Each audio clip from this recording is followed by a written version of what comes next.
De l'aumônerie à la paroisse, l'aumônerie universitaire Saint-Augustin de Parakou a célébré 20 ans d'existence ce dimanche 3 décembre 2023. Avant la célébration de ces 20 ans d'existence, les jeunes étudiants et étudiantes de l'aumônerie universitaire ont mené plusieurs activités dont la caravane, le sport collectif et une soirée récréative, sans oublier la conférence du vendredi 1er décembre 2023 qui invite les jeunes à donner leur vie à Dieu et à prendre Jean Plia comme un modèle à suivre. Dieu ne fait rien par hasard et que Dieu est un Dieu concret.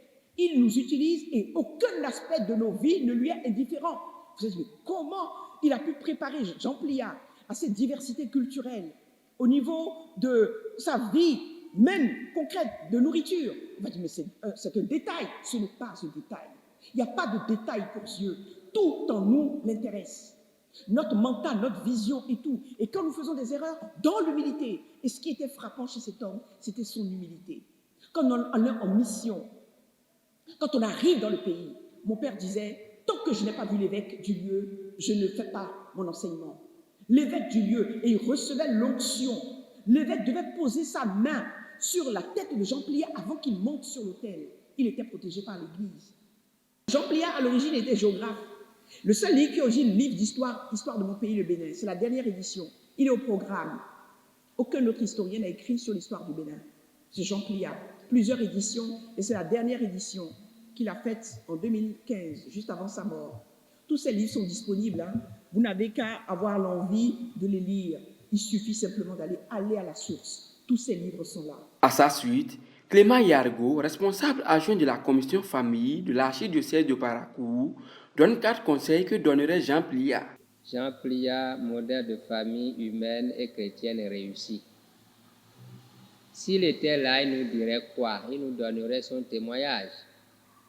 Et curieusement, quand j'ai regardé, ça coïncide bien avec le thème de la famille de notre archidiocèse de Parakou, de la commission famille. Le thème, comme vous le savez, dans le plan quinquennal de la commission famille, c'est ceci: la trilogie du bonheur familial. Et c'est ça Jean Plia a bâti. On ne reconnaît un bon arbre que par ses fruits. Donc, je dirais là 4 conseils qu'il vous donnerait à vous jeunes dans le domaine de la famille. 1. La paix en famille. 2. La santé naturelle en famille. 3. L'économie familiale. C'est ces 3 éléments qui constituent la trilogie du bonheur familial. Un 4e conseil, discrètement, la gestion de la sexualité conjugale. Sans la paix en famille, aucune éducation ne peut être donnée aux enfants. La paix, c'est la condition sine qua non. Ce n'est pas pour rien que Jésus ressuscité, la première parole à ses disciples, à ses apôtres, la paix soit avec vous. Chers jeunes, ce conseil que Jean Plia vous donne, état de l'amour, passion, amour, douleur et amour, bonheur. Tout le monde passe par là. Dans son homélie du dimanche 3 décembre, Monseigneur Pascal Onkoué, archevêque du Parakou, parle d'une liberté intérieure que veut le Seigneur Dieu pour son peuple.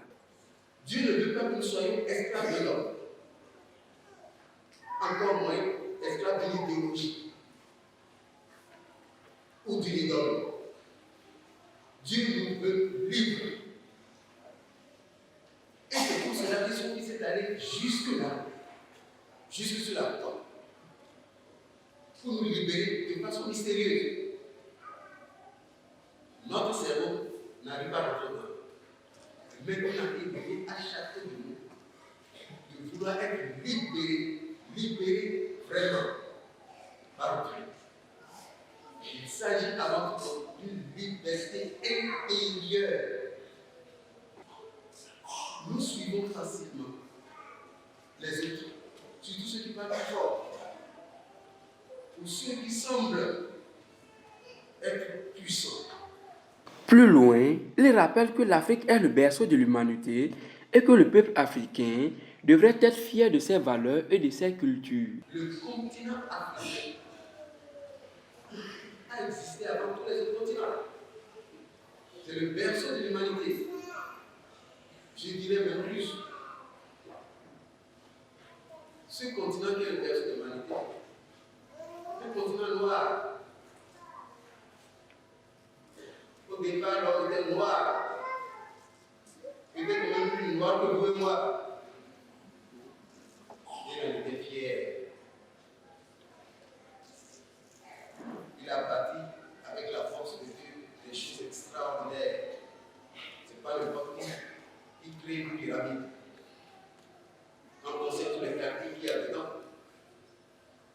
ce ne sont pas les petites mathématiques que nous étudions dans le collège, dans nos universités. Il peut faire cela. C'était l'homme noir. Mais on nous a enseigné que nous avons toujours été esclaves. C'est faux. C'est faux. Nous devons être fiers d'être noirs. J'étais heureux d'entendre l'espoir dans le discours de votre délégué. Ici, là, on a fini, on a arrêté de se décaper la peau. Pourquoi vous grattez? Pourquoi? Et c'est à cause avec des produits toxiques. Et puis, parce que quand nous mettons des produits sur la peau, ça rentre dans le sang. Et ça cause des maladies. Ce n'est peut-être pas le sujet de l'homélie, mais vous êtes des décideurs, des éclaireurs de Dieu. Il faut arrêter ça. Il faut être fier de la peau que Dieu nous a donnée. La célébration des 20 ans d'existence de l'aumônerie universitaire de Paracourt a pris fin dans une ambiance conviviale.